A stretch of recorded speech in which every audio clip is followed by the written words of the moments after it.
Kenapa tadi di segmen sebelumnya saya mengusulkan ke sejumlah kolega untuk mempertimbangkan memolisikan Rudiana terkait dengan dugaan membuat laporan palsu adalah karena di dalam laporannya tercantum bahwa Rudiana menyebut kurang lebih kedua korban ini ditusuk. Jadi kedua-duanya ditusuk. Dan kedua korban meninggal di TKP. Padahal kita tahu persis bahwa hasil pemeriksaan baik itu dokter umum maupun hasil otopsi oleh dokter forensik mengatakan pada tubuh almarhum Eki tidak ada trauma tajam. Pada tubuh almarhumah Vina ada trauma tajam. Tapi trauma tajam itu bukan berupa tusukan, terutama di bagian perut dan dada, melainkan di tangan, di punggung telapak tangan sebelah kiri, seingat saya, dan di pipi. Pertanyaan, lantas dari mana Rudiana ini berani melaporkan bahwa sudah terjadi pembunuhan berupa penusukan terhadap kedua korban? Perkiraan saya, dia tahu bahwa itu tidak terjadi. Tapi dia laporkan, itu dia laporan palsunya. Berarti sepatutnya dia dipidana kalau memang perkiraan saya ini benar adanya. Nah, untuk memastikan apakah perkiraan saya ini benar ataukah meleset terkait dengan dugaan Rudiana membuat laporan palsu, polisikan dia. Itu dia alasannya. Bisakah kita berharap polisi kemudian akan bisa terbuka terhadap apapun yang sebenarnya terjadi pada 2016, Mas Reza? Kasus ini terjadi pada masa Kapolri sekian tahun silam, bukan Kapolri Jenderal Listio Sigit. Tetapi saya pikir barangkali karir Jenderal Listio Sigit, baik sebagai seorang perwira bintang 4 Polri maupun sebagai Kapolri, barangkali tidak akan lama lagi. Saya sungguh-sungguh berharap bahwa beliau akan husnul khotimah. Artinya akan mengakhiri karirnya baik sebagai personil Polri maupun sebagai Kapolri dengan nama yang baik. Pertanyaannya, kasus Vina ini cukup penting tidak untuk seorang Kapolri kemudian memastikan bahwa ini akan... Saya menjawab teoritis. Dalam psikologi forensik ada teori recency effect, bahwa penilaian seseorang tergantung pada titik akhirnya, bukan pada titik awalnya. Kita bayangkan kalau ternyata kasus Cirebon ini tidak terungkap secara tuntas, menyeluruh, objektif dan transparan, maka sesuai dengan teori recency effect, saya khawatir yang terkenang oleh publik terkait dengan Jenderal Listio Sigit adalah tanda petik gagal dalam membuat terang benderang kasus Cirebon. Benar-benar kacau. Kali ini datang dari praktisi hukum. Siapa lagi kalau bukan Fitrah. Fitrah mengatakan seharusnya Bapak Aibtu Rudiana ini mendapatkan penghargaan dari Bapak Kapolri karena dapat mengungkapkan dan membongkar kasus Vina. Benar-benar kacau. Dari mana Bapak Rudiana dapat membongkar kasus Vina? Ditembak pakai peluru karet. Rudiana.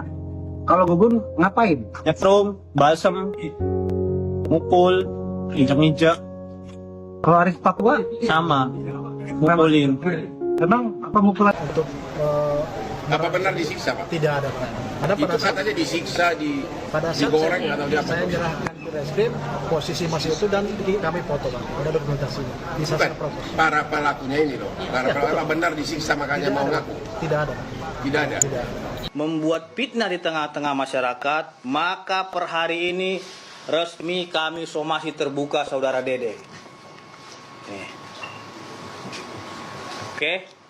Yang kedua, kami juga melakukan somasi terhadap Dedi Mulyadi karena telah membuat video dan menyebarkan berita bohong ataupun fitnah dan mendistribusikan terkait dengan muatan yang mencemarkan nama baik. Ini.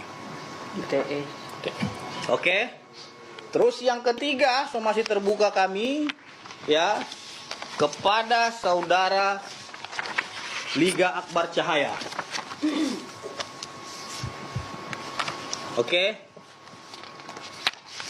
hari ini kami melayangkan dan menyatakan mengumumkan somasi terbuka kepada 3 nama tersebut untuk meminta maaf 1 kali 24 jam kepada Bapak Aibtu Rudiana. Mohon maaf, saya koreksi. Kepada 3 orang ini agar meminta maaf kepada Bapak Aibtu Rudiana 3 kali 24 jam sejak somasi terbuka ini disampaikan dan diumumkan. Apabila dalam 3 kali 24 jam yang bersangkutan yang telah kita lakukan somasi terbuka tidak meminta maaf kepada Ibtu Rudiana beserta dengan keluarganya dan kepada masyarakat melalui media pers yang ia beritakan, maka dengan tegas kami akan melakukan tindakan hukum dengan membuat laporan polisi terhadap mereka bertiga. Oke, jadi hari ini PK hari ini saya katakan akan membungkam mulut kotornya si Rasman, mulut cabulnya si Rasman, kemudian akan bikin Rudiana jadi pengangguran. Ya, mudah-mudahan hakim objektif. Ya. Kemudian akan bikin Rudiana jadi pengangguran.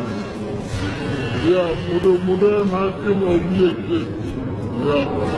Jadi sore hari ini saya akan menyampaikan kebijakan terkait dengan perkembangan terkait dengan penanganan kasus. Kita melihat bahwa ada spekulasi berita yang muncul yang kemudian tentunya ini akan berdampak terhadap proses penyidikan yang sedang kita lakukan.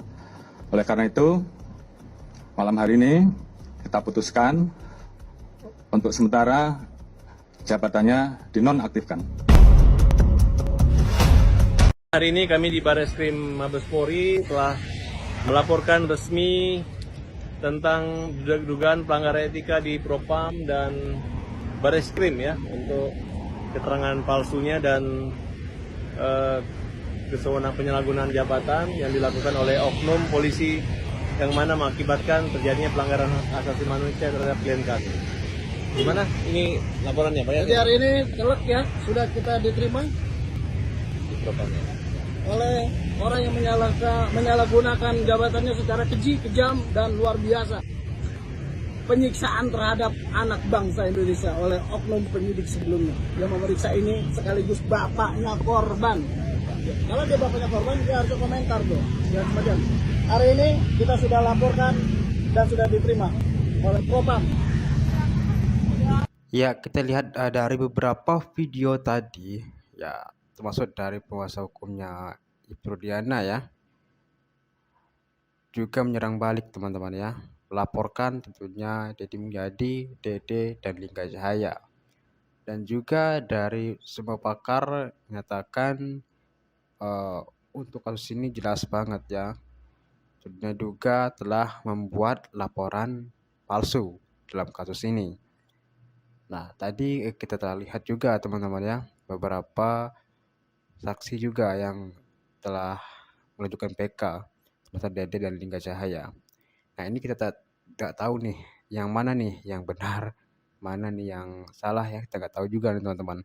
Kita serahkan aja pada penyidik ya yang berwenang dalam kasus ini. Semoga aja jadi yang terbaik, semoga aja 6 narapidana dapat dibebaskan.